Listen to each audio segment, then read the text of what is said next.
Hello everyone, I'm Marilee Freeman, the Sabes ELA PD Center Director and STAR State Coordinator. I'd like to welcome you all to the overview of evidence-based reading instruction. I will be the facilitator for this three-part overview. We decided to divide this into three separate sections for your viewing pleasure and to make it easier for you to stop and to be able to pick up where you left off easily. You are seeing a schema of our sequence of PD trainings for EBRI. You are now beginning your first steps on your evidence-based reading instruction journey. This first step is an overview to help you understand and support you along your EBRI way. This brief online training will help you understand and become familiar with what EBRI is and why it is important to you and especially to your learners. Again, this is your first step on the journey. Once you have completed this brief overview, you are able to move to your next training, which is diagnostic assessment. And these first two trainings are required before you are able to move on to the specific trainings for the essential components of reading at the various levels of your students as outlined here. As you can see, they're divided into three separate GLE levels.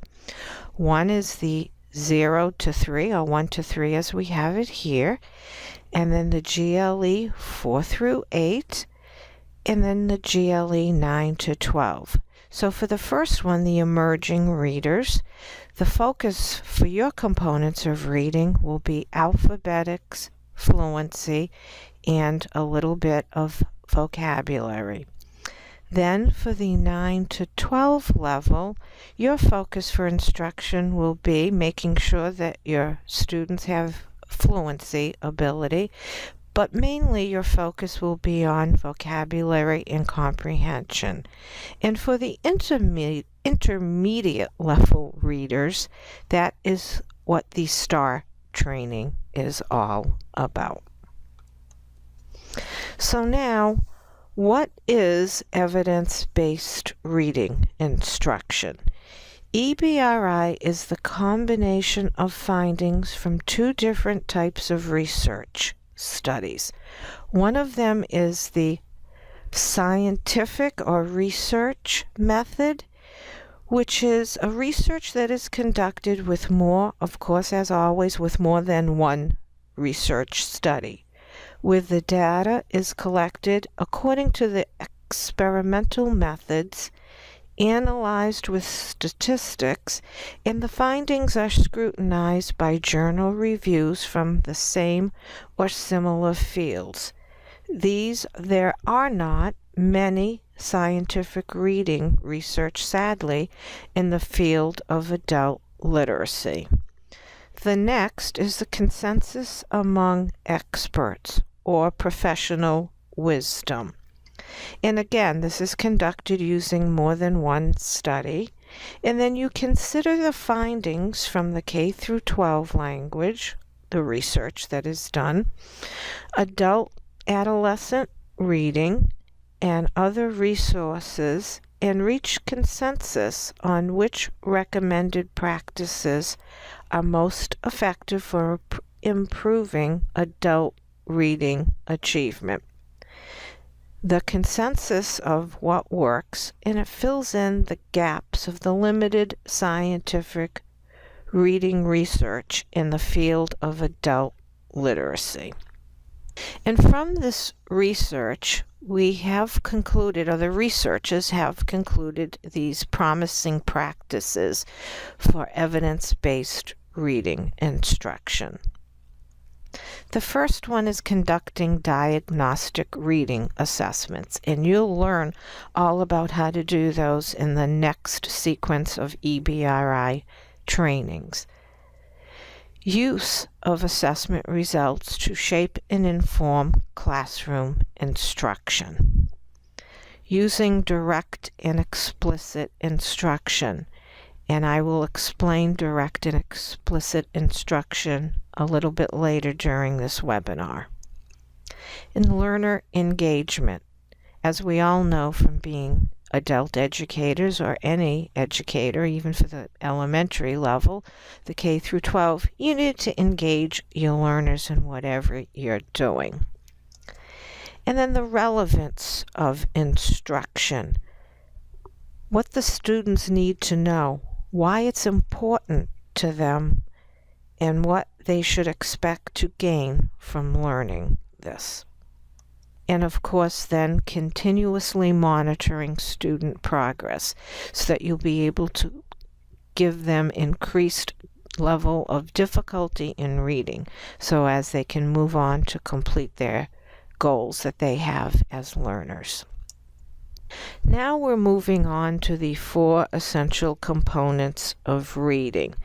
As you can see, these are little circles here, and they have alphabetics, fluency, vocabulary, and comprehension. Those are the 4 essential components of reading. And you can see by these circles, kind of like a Venn diagram, that they do all kind of connect and intersect in different areas. And I will explain this a little bit later during this webinar. Now we're talking about alphabetics, one of the components of reading. And this is the process readers use to identify words. And it includes phonemic awareness, phonics, and decoding. And readers must rely on this alphabetic knowledge and decoding skills to read unfamiliar and new words. We divide alphabetics into 2 different skill sets. One is the basic skill set, which is phonemic awareness, which is the smallest unit of sound. That's what a phoneme is, and it's the ability that can, for students to be able to differentiate the meaning, the ability to hear and identify and manipulate individual sounds. Sight word recognition, and then phonics and word analysis. These are the basic and lower level reading skills for alphabetics that a student may have a need for. And then you move on to the higher level skills, which are the ability to use syllables to pronounce multisyllabic words, and then affixes, prefix and suffixes, and be able to understand that how when these are added to words, it can change the meaning. Now we have fluency, and you can see in the little circles on the lower right hand side that it's the ability to read with efficiency and ease. That's accuracy and speed. And then prosody is the ability to read with expression, which is an important part of fluency because it affects the comprehension. So here you see the first is accuracy, automatic text processing, and prosody. Now we're moving on to vocabulary. Vocabulary is the number of words whose meaning a person knows and is able to understand. The second quality of vocabulary is the depth and breadth of one's understanding of words. So an example of this is that our words, as we know, have multiple meanings. So if you were teaching the word resort, as in the last resort, someone who's turned to for relief, or whether it's a vacation resort. So when you're teaching the different meanings of words to your student, it is very important that you only teach one meaning of a word at a time so as not to confuse the students. Once they have mastered the meaning of one particular word, then you can move on to other meanings of vocabulary words at a later time. Now we're moving on to reading comprehension.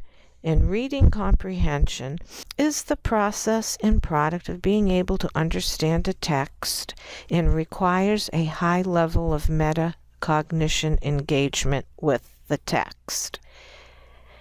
And that is being able to connect words to understand an author's ideas. In other words, trying to understand what the author is saying. Seeing how those ideas fit with what the reader already knows. In other words, being able to connect it to prior knowledge and background knowledge that the student brings to the particular reading. Being able to recognize that you don't understand what you have just read. As good readers that we all are, and we have good comprehension skills, we know and are able to recognize when we don't understand what we're reading. So we can stop and reread because we know we don't understand that. But our students do not know that they don't understand it. So we have to be able to give them some strategies so that they know what they need to do and to be able to acknowledge they don't understand what they're reading. So here's a cute cartoon that I like that demonstrates, or illustrates, I should say, something about comprehension.